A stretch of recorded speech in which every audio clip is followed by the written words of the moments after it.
ওম শান্তি। আজকের তারিখ হলো 3 অক্টোবর 2024। প্রাত মুরলী ওম শান্তি বাপ দাদা মধুবন। আজকের মুরলীতে বাবা বলেছেন, মিষ্টি বাচ্চারা, রাবণের কায়দা হলো আসুরি মত, মিথ্যা বলা। বাবার কায়দা হলো শ্রীমত, সত্য বলা। তো বাবা বলেছেন যে রাবণের কায়দা হলো আসুরি মত, মিথ্যা বলা। বাবার কায়দা হলো শ্রীমত, সত্য বলা। প্রশ্ন: কোন বিষয়ের কথা ভেবে বাচ্চাদের আশ্চর্য হওয়া উচিত? উত্তর: 1. কেমন ওয়ান্ডারফুল এই অসীম জগতের নাটক, যার ফিচার্স যার 1 সেকেন্ডে বাই সেকেন্ড অতিক্রান্ত হচ্ছে, তা আবার হুবহু পুনরাবৃত্ত হবে। বলছে কেমন ওয়ান্ডারফুল এই অসীম জগতের নাটক, যার ফিচার্স যার 1 সেকেন্ড বাই সেকেন্ড অতিক্রান্ত হচ্ছে, তা আবার হুবহু পুনরাবৃত্ত হবে। এ কেমন ওয়ান্ডার যে একের চরিত্র অন্যের সাথে মেলে না। 2. অসীম জগতের বাবা এসে কেমনভাবে সমগ্র বিশ্বের সদ্গতি পড়ান, এও এক ওয়ান্ডার। ওম শান্তি। আত্মাদের বাবা শিব বসে তার আত্মিক শালগ্রাম বাচ্চাদের বোঝাচ্ছেন। তিনি কি বোঝাচ্ছেন? তিনি সৃষ্টির আদি মধ্য এবং অন্তের রহস্য বোঝান। আর এ বোঝানোর জন্য একমাত্র বাবাই আসেন।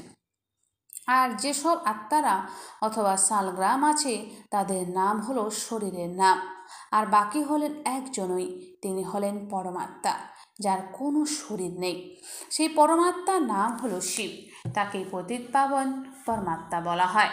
বাচ্চারা, তিনি তোমাদের এই সম্পূর্ণ বিশ্বের আদি মধ্য এবং অন্তের রহস্য বুঝিয়ে বলছেন।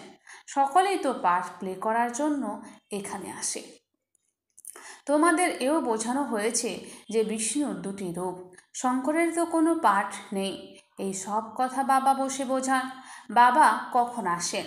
তিনি আসেন যখন নতুন সৃষ্টির স্থাপনা আর পুরনো সৃষ্টির বিনাশ হয়। বাচ্চারা জানে যে নতুন দুনিয়াতে এক আদি সনাতন দেবী দেবতা ধর্মের স্থাপনা হয়। এই স্থাপনা একমাত্র পরমপিতা পরমাত্মা ছাড়া আর কেউই করতে পারে না। তিনি একমাত্র পরমাত্মা, যাকে পরমাত্মা বলা হয়, তার নাম হলো শিব। তার শরীরের কোনো নাম হয় না, আর যারাই আছে তাদের সকলেরই শরীরের নাম হয়। তোমরা এও বুঝতে পারো যে মুখ্য যারা আছে তারা সবাই এসে গেছে। এই ড্রামার চক্র ঘুরতে ঘুরতে এখন অন্তে এসে পৌঁছে গেছে। এই অন্তিম সময়ে বাবাকেই প্রয়োজন, তার জয়ন্তীও পালন করা হয়। শিব জয়ন্তী এই সময় পালন করা হয় যখন দুনিয়ার পরিবর্তনের প্রয়োজন। ঘোর অন্ধকার থেকে অতি প্রকাশের আলোর উদয় হয়। তো ঘোর অন্ধকার পরে অতি প্রকাশের আলোর উদয় হয়, অর্থাৎ দুঃখধাম থেকে সুখধামে হতে হবে। বাচ্চারা জানে যে পরমপিতা পরমাত্মা শিব একইবার পুরুষোত্তম সঙ্গম যুগে আসেন পুরনো দুনিয়ার বিনাশ আর নতুন দুনিয়ার স্থাপনা করতে। প্রথমে নতুন দুনিয়ার স্থাপনা এবং পরে পুরনো দুনিয়ার বিনাশ হয়। বাচ্চারা বুঝতে পারে যে এই পড়া করে আমাদের হুঁশিয়ার হতে হবে আর দেবী গুণ ধারণ করতে হবে, আসুরি গুণের পরিবর্তন করতে হবে। দৈবী গুণ আর আসুরি গুণের বর্ণনা চার্টে দেখানো আছে। নিজেকে দেখতে হবে, আমরা কাউকে বিরক্ত করছি না তো, মিথ্যা বলছি না তো, শ্রীমতের বিপরীতে চলি না তো। মিথ্যা বলা, কাউকে দুঃখ দেওয়া, বিরক্ত করা, এই হলো রাবণের কায়দা। আর এর বিপরীতে অন্যটি হলো রামের কায়দা। শ্রীমত আর আসুরি মত ফলাও হয়ে থাকে। অর্ধেক কল্প আসুরি মত চলে, যাতে মানুষ অসুর, দুঃখী আর রোগী হয়ে যায়। 5 বিকারের প্রবেশ হয়। বাবা এসে শ্রীমত প্রদান করেন। বাচ্চারা জানে যে শ্রীমতে আমার দৈবিক গুণ অর্জন করি। এই আসুরি গুণের পরিবর্তন করতে হবে। এই আসুরি গুণ যদি থেকে যায়, তাহলে পথ কম হয়ে যাবে। তোমাদের জন্মান্তরে যে পাপের বোঝা মাথার উপর আছে, পুরুষার্থের নম্বর অনুসারে তা হালকা হয়ে যাবে। তোমরা এই কথাও জানো যে এই হলো পুরুষোত্তম সঙ্গম যুগ। তোমরা বাবার দ্বারা এখন দৈবী গুণ ধারণ করে নতুন দুনিয়ার মালিক হও। তাই এই কথা সিদ্ধ যে পুরনো দুনিয়া অবশ্যই শেষ হতে হবে। এই কুমারীদের দ্বারাই নতুন দুনিয়ার স্থাপনা হবে। এই কথা সম্পূর্ণ নিশ্চিন্ত, তাই সকলেই এই সেবায় যুক্ত আছে। তারা কারোর না কারো কল্যাণ করার পরিশ্রম করতে থাকে। তোমরা জানো যে আমাদের ভাই বোনেরা কত সেবা করে, তারা সবাইকে বাবার পরিচয় দিতে থাকে। বাবা এসেছেন যখন তখন প্রথমে তো খুব অল্পজনই পরিচয় পাবে, তারপর বৃদ্ধি পেতে থাকবে। এক ব্রহ্মার দ্বারা কত ব্রহ্মকুমার তৈরি হয়, ব্রাহ্মণ কুল তো অবশ্যই প্রয়োজন, তাই না? তোমরা জানো যে আমরা সকল ব্রহ্মকুমার কুমারীরা শিব বাবার সন্তান, সকলেই ভাই ভাই, প্রকৃতপক্ষে সকলেই ভাই ভাই। তারপর প্রজাপিতা ব্রহ্মার হওয়ার কারণেই ভাই বোন হয়ে যায়। এরপর যখন দেবতা কুলে যাবে তখন সম্বন্ধের বৃদ্ধি পেতে থাকবে। এই সময় সবাই ব্রহ্মার সন্তান হলো, তাই সকলেই একই কুলের হলো। একে কিন্তু ডিনাইস্টি বা সাম্রাজ্য বলা যাবে না। রাজত্ব না কৌরবদের আর না পাণ্ডবদের। ডিনাইস্টি তখন হয় যখন নম্বর অনুসারে রাজা রানী সিংহাসনে বসেন। এখন তো হলোই প্রজার উপর প্রজার রাজত্ব। শুরু থেকে পবিত্র সাম্রাজ্য আর অপবিত্র সাম্রাজ্য চলে আসছে। বাচ্চারা জানে যে 5000 বছর পূর্বে ভারতে স্বর্গ ছিল, তো এখন এখানে পবিত্র ডিনাইস্টি ছিল। আর তার চিত্র আছে তখনকার মন্দির কত ঐশ্বর্যমণ্ডিত ছিল, আর কারোর এই মন্দির নেই। এই দেবতাদের অনেক মন্দির রয়েছে। বাচ্চাদের বোঝানো হয়েছে যে আর সকলের শরীরের নামের পরিবর্তন হয়। এনার নাম শিব, তা চলে আসছে। শিব ভগবানও বাজ, কোনো দেহধারীকে ভগবান বলা যায় না। একমাত্র বাবা ছাড়া আর কেউই বাবার পরিচয় দিতে পারে না, কেননা কেউই বাবাকে জানে না। এখানে এমন অনেকে আছে যাদের বুদ্ধিতে আসেই না যে কিভাবে বাবাকে স্মরণ করবে। তারা দ্বিধাগ্রস্ত হয়ে যায়। তারা ভাবে এত ছোট বিন্দু, তাকে কিভাবে স্মরণ করব। শরীর তো বড়ই, তাই তাকেই স্মরণ করতে থাকে। এমন গায়নও আছে যে ভ্রুকুটিতে মধ্যে ঝলমলে তারা, অর্থাৎ আত্মা হলো তারার মতো। আত্মাকে শালগ্রাম বলা হয়। শিবলিঙ্গেরও বড় রূপে পূজা হয়। আত্মাকে যেমন দেখা যায় না, তেমনই শিব বাবাকেও দেখা যায় না। ভক্তির মার্গে বিন্দুর পূজা কিভাবে করবে? কেননা প্রথম শিব বাবার অব্যভিচারী পূজা শুরু হয়ে যায়, তাই না? তাই পুজোর জন্য অবশ্যই বড় জিনিসের প্রয়োজন। শালগ্রামও বড় ডিমের মতো বানানো হয়। একদিকে বৃদ্ধাঙ্গুষ্ঠের মতো বলতে থাকে, আবার তারার মতো বলতে থাকে। তোমাদের তো এখন একটি বিষয়ে স্থির হতে হবে। অর্ধেক কল্প তোমরা বড় জিনিসের পুজো করেছ, এখন তাকে বিন্দু মনে করা এতে পরিশ্রম। তোমরা তো দেখতেও পাও না, এ কথা বুদ্ধির দ্বারা জানতে পারা যায়। আত্মার শরীরে প্রবেশ করে আবার নির্গত হয়েও যায়, কেউ তো তা দেখতে পারে না। বড় জিনিস হলে তা দেখা যায়। বাবাও এমনই বিন্দু, কিন্তু তিনি হলেন জ্ঞানের সাগর, আর কাউকে জ্ঞানের সাগর বলা হবে না। শাস্ত্র তো হলো ভক্তি মার্গের। এত সব বেদ শাস্ত্র ইত্যাদি কে বানিয়েছে?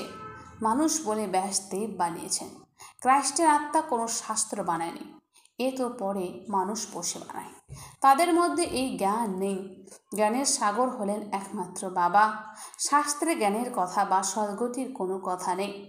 প্রত্যেক ধর্মের মানুষ তাদের নিজের ধর্ম স্থাপকদের স্মরণ করে, তারা দেহধারীদের স্মরণ করে।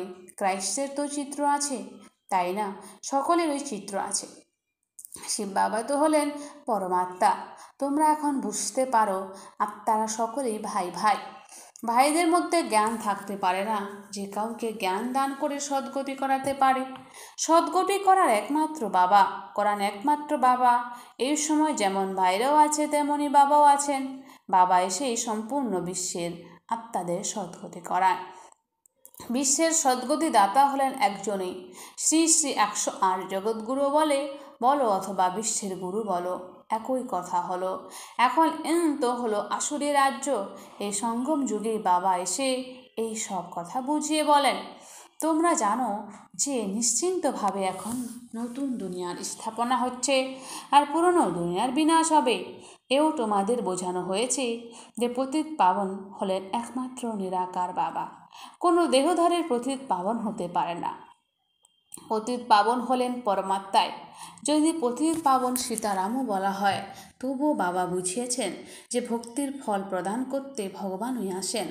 তাই সব সীতারাই তার পত্নী হলো, আর পতি হলেন এক রাম, যিনি সকলের সদ্গতি দাতা। এই সব কথা বাবা বসেই বোঝান। ড্রামা অনুসারে 5000 বছর পরে তোমরা আবার এই কথা শুনবে। এখন তোমরা সকলেই পাঠ গ্রহণ করছো। স্কুলে কতজন পড়াশোনা করে এই সব নাটক বানানো আছে। যেই সময় তোমরা যা পড়ো, যে অভিনয় চলতে থাকে, আবার পরের কল্পে তা পুনরাবৃত্তি হবে। 5000 বছর পরে তোমরা আবার এই পড়া পড়বে। এ অনাদি নাটক বানানো আছে। যাই দেখবে সেকেন্ড বাই সেকেন্ড নতুন জিনিস দেখতে পাবে।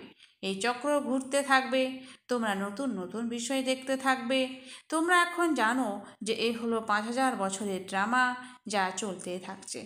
এর ডিটেল তো অনেকেই মুখ্য মুখ্য বিষয় বুঝিয়ে বলা হয়। যেমন বলা হয় পরমাত্মা সর্বব্যাপী। বাবা বোঝান যে আমি সর্বব্যাপী নই। বাবা এসে নিজের আর এ রচনার আদি মধ্য এবং অন্তের পরিচয় দেন।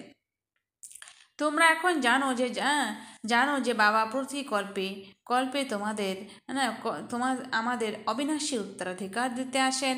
এমন মহিমাও আছে যে ব্রহ্মার দ্বারা স্থাপনা। এটা খুব সুন্দরভাবে বোঝানো হয়েছে। বিরাট রূপেরও তো অর্থ থাকবে, তাই না? কিন্তু বাবা ছাড়া এ কথা কেউ বোঝাতে পারবে না। চিত্র তো অনেকেই আছে, কিন্তু একটিও বোঝার মতো ক্ষমতা কারোর কাছে নেই। উঁচুর থেকে উঁচু হলেন শিব বাবা, তারও চিত্র আছে, কিন্তু কেউই তাকে জানতে পারে না।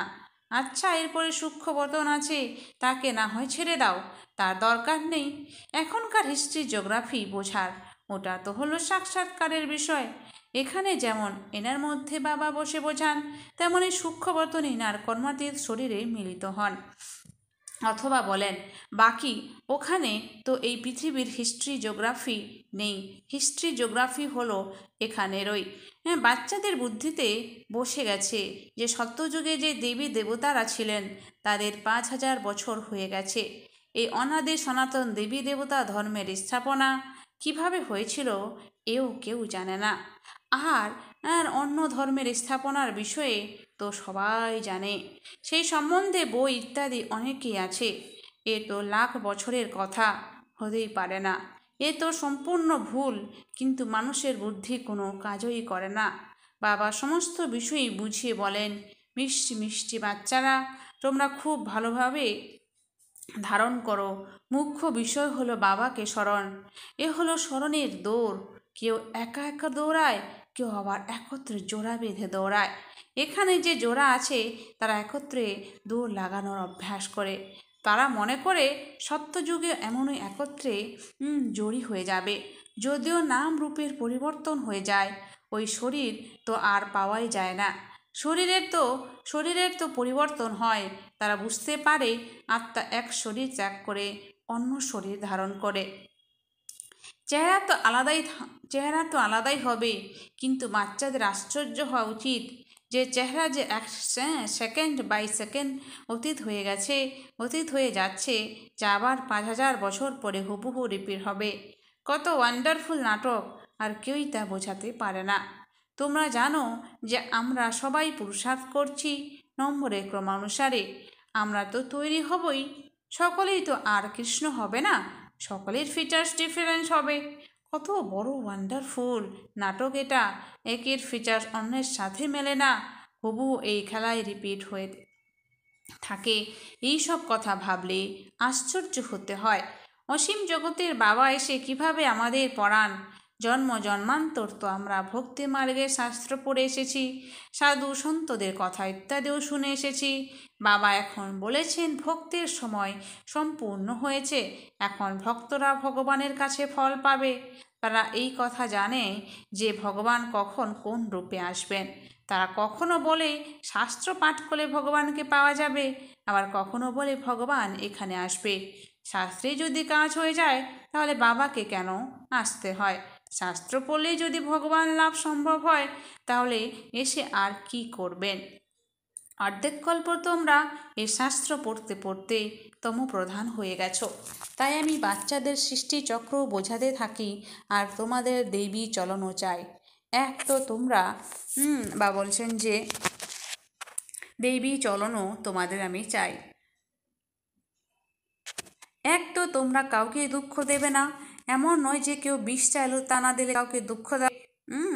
বাবা এমন বলেন না। এমনও আবার বুদ্ধ রয়েছে যে বলে বাবা তো বলেন কাউকে দুঃখ দেওয়া উচিত নয়। এখন এ যদি বিষ চায় তাহলে একে দেওয়া উচিত, না হলে এও দুঃখ দেওয়াই হলো, তাই না? এমন যারা ভাবে তারা মূঢ়মতি। বাবা তো বলেন তোমাদের অবশ্যই পবিত্র হতে হবে। আসুরি চলন আচার আচরণ আর দেবী চলনের তফাৎ বোঝার প্রয়োজন। মানুষ তো এও বোঝে না, তারা বলে দেয় আত্মা নির্লিপ্ত, যা কিছুই করো, যা কিছুই খাও বা পান করো, বিকারে যাও, কোনো ক্ষতি নেই। বাবা বলেছেন যে তারা ভাবে যা কিছুই করো, যা কিছু খাও পান করো, বিকারে যাও, কোনো ক্ষতি নেই। এমনও অনেকে শেখায়, কত মানুষ ধরে নিয়ে আসে, এখানে বাইরে অনেক নিরামিষী থাকে, নিশ্চয়ই ভালো, তাই তো তারা নিরামিষাশী হয়। সব জাতের মধ্যে বৈষ্ণব থাকে, তারা ছিছি জিনিস খায় না, তারা সংখ্যায় কম, তোমরাও কম সংখ্যক। এই সময় তোমরা কত অল্প, আস্তে আস্তে তোমরা বৃদ্ধি পেতে থাকবে। বাচ্চারা এই শিক্ষা পায় যে দেবী গুণ ধারণ করো, অন্যের হাতে তৈরি কোনো ছিছি বস্তু খাওয়া উচিত নয়। আচ্ছা, মিষ্টি মিষ্টি হারানিধি বাচ্চাদের প্রতি মাতা পিতা বাপদাদার স্মরণের স্নেহ সুমন আর সুপ্রভাত। আত্মাদের পিতা তার আত্মারূপী বাচ্চাদেরকে জানাচ্ছেন নমস্কার। আমরা সমস্ত আত্মারূপী বাচ্চারা জানাই মাতা পিতা বাপদাদাকে স্নেহ সুমন আর নমস্কার। ধারণার জন্যে মুখ্য সার। নিজের ধারণার জন্য মুখ্য সার। 1 নাম্বার, নিজের চার্টে দেখতে হবে, হচ্ছে আমি শ্রীমতের বিপরীতে, নিজের চার্টে দেখতে হবে যে আমি শ্রীমতের বিপরীতে চলছি না তো কোনো, বলছে না তো মিথ্যা বলি না তো, কাউকে বিরক্ত করি না তো, দেবী গুণ ধারণ করেছি। 2, এই ঈশ্বরীয় পাঠের সাথে সাথে দেবী চলন ধারণ করতে হবে, অবশ্যই পবিত্র হতে হবে। ঈশ্বরীয় পাঠের সাথে সাথে দেবী চলন ধারণ করতে হবে, অবশ্যই পবিত্র হতে হবে, কোনো ছিছি বস্তু খাবে না, সম্পূর্ণ বৈষ্ণব হতে হবে, স্মরণের দৌড় লাগাতে হবে। বরদান, বাবার নির্দেশে বুদ্ধিকে খালি রেখে ব্যর্থ বা বিকারী স্বপ্ন থেকেও মুক্ত ভব। বাবার নির্দেশে বুদ্ধিকে খালি রেখে ব্যর্থ বা বিকারী স্বপ্ন থেকেও মুক্ত ভব। বাবার নির্দেশ হলো শোয়ার সময় সর্বদা নিজের বুদ্ধিকে ক্লিয়ার করো। ভালো খারাপ সব বাবাকে দিয়ে বুদ্ধিকে খালি করো। যখন আমরা ঘুমাবো তো সর্বদা বুদ্ধিকে ক্লিয়ার করতে হবে, ভালো খারাপ সব বাবাকে দিয়ে বুদ্ধিটাকে খালি করতে হবে। বাবাকে দিয়ে বাবার সাথে শুয়ে পড়ো, একা একা শোবে না। একা ঘুমাতে যাও বা ব্যর্থ কথাগুলিকে বর্ণনা করতে করতে ঘুমাতে যাও, হলেই ব্যর্থ বা বিকারী স্বপ্ন আসে। একা ঘুমাই না, বাবার সাথে ঘুমাতে হবে। আর ঘুমানোর সময় ব্যর্থ কথাগুলোকে বর্ণনা করতে করতে ঘুমালেও বাবা বলছে বিকারী বা ব্যর্থ সংকল্প আসে, স্বপ্ন আসে। এটা হলো অমনোযোগিতা। এই অমনোযোগিতাকে ত্যাগ করে বাবার নির্দেশে চলো। এই অমনোযোগিতাকে ত্যাগ করে বাবার নির্দেশে চলো, তবে ব্যর্থ বা বিকারী সংকল্প থেকে মুক্ত হয়ে যাবে। স্লোগান, সৌভাগ্যবান আত্মারাই সত্যিকারের সেবার দ্বারা সকলের আশীর্বাদ প্রাপ্ত করে। সৌভাগ্যবান আত্মারাই সত্যিকারের সেবার দ্বারা সকলের আশীর্বাদ প্রাপ্ত করে। আচ্ছা, ওম শান্তি।